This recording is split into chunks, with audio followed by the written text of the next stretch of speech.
Lo que no dice la lección, como una contribución a la misma. El gran conflicto.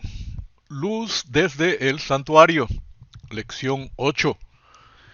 El apóstol Pablo en Hebreos capítulo 9 versos del 1 al 6 nos muestra cómo estaba distribuido el santuario terrenal y qué era lo que contenía cada compartimento, el lugar santo y el lugar santísimo. Y luego dice lo que se hacía en cada compartimento.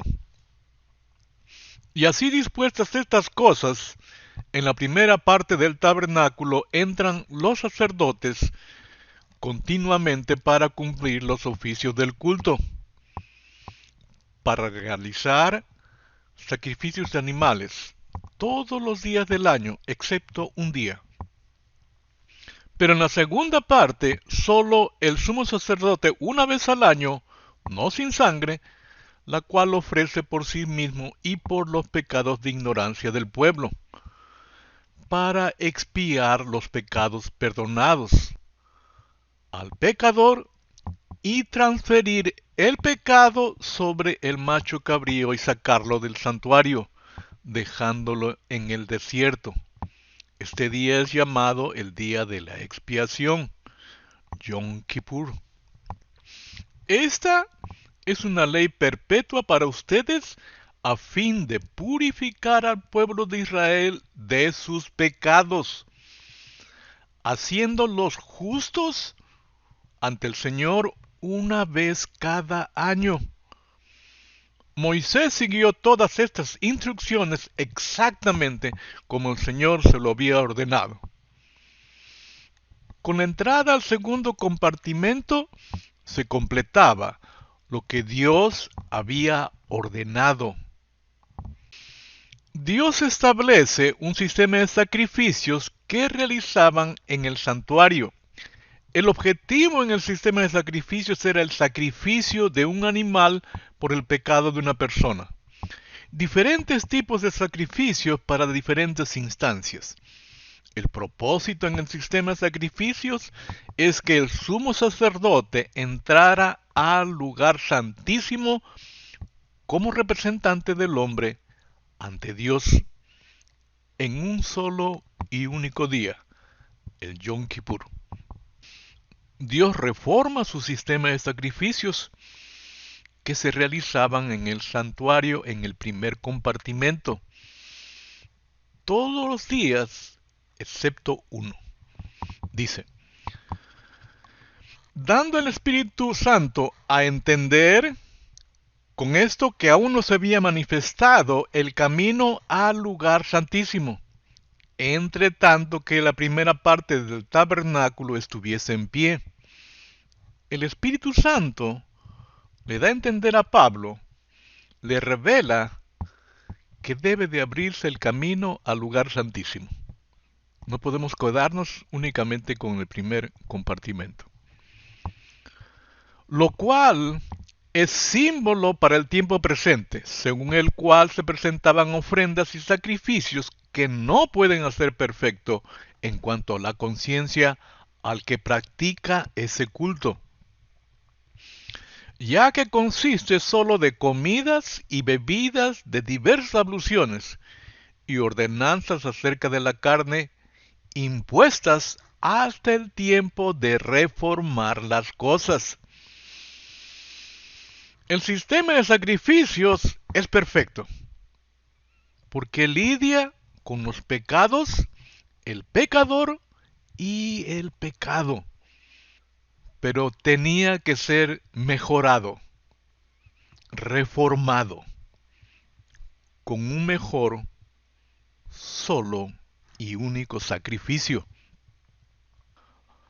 La misericordia triunfa sobre el juicio. El Padre nos ama tanto que tuvo misericordia en nosotros, enviando a su unigénito para que muriese en lugar nuestro. Misericordia es posponer el juicio y la condenación, dando lugar al arrepentimiento y el perdón. No habrá misericordia para quienes no hayan tenido misericordia de otros. Pero si ustedes han sido misericordiosos, Dios será misericordioso con ustedes cuando los juzgue. Para ser misericordiosos como Cristo, hay que pensar como Cristo. No hay otra forma. ¿Quién sabe lo que piensa el Señor? ¿Quién puede darle consejos? Pero nosotros tenemos el Espíritu de Dios y por eso pensamos como Cristo. Esa es la tarea.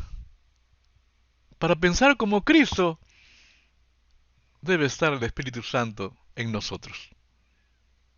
¿O ignoráis que vosotros sois templo del Espíritu Santo?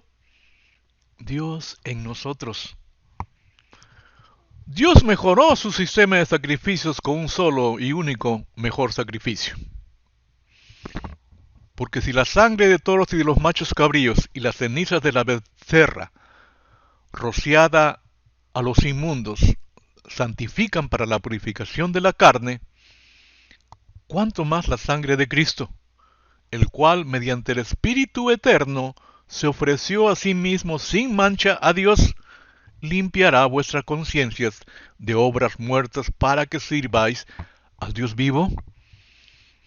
La sangre de Cristo no solo nos limpia de todo pecado, sino también nos hace reyes y sacerdotes para Dios su Padre. Y mediante su sangre tenemos libre entrada al lugar santísimo. Así que, amados hermanos, podemos entrar con toda libertad en el lugar santísimo del cielo por causa de la sangre de Jesús. Por su muerte, Jesús abrió un nuevo camino, un camino que da vida, a través de la cortina al lugar santísimo. Y no solamente por un día. Para que Dios se manifieste en nuestra presencia, Él tiene que hacernos entrar en su presencia. En el lugar santísimo estaba el arca que representaba la presencia del Señor, su presencia. El sumo sacerdote se preparaba, seguía ciertos rituales para poder entrar al lugar santísimo. Si entraba con motivos impuros, ahí era destruido, y llamaban al siguiente, para terminar los servicios en el día de la expiación. Y recordemos que entraba como representante del hombre ante Dios. Si Cristo abrió el camino al lugar santísimo, tenemos que entrar. Pero entremos directamente a la presencia de Dios con corazón sincero y con plena confianza en Él, pues nuestra conciencia culpable ha sido rociada con la sangre de Cristo a fin de purificarnos, y nuestro cuerpo ha sido lavado con agua pura. Esto quiero hacer énfasis para terminar. Esta es una ley perpetua para ustedes a fin de purificar al pueblo de Israel de sus pecados, haciéndolos justos ante el Señor una vez cada año. Moisés siguió todas estas instrucciones exactamente como el Señor se lo había ordenado. El fin último del sistema de sacrificios es hacernos justos por un solo día, en el día de la expiación. Mas el Padre mejora su sistema de sacrificios con un solo y mejor sacrificio, la sangre de Cristo. Ahora no solo un día, sino por siempre, ante su presencia, y así listos para ser llevados. Hasta aquí nuestra contribución a la lección.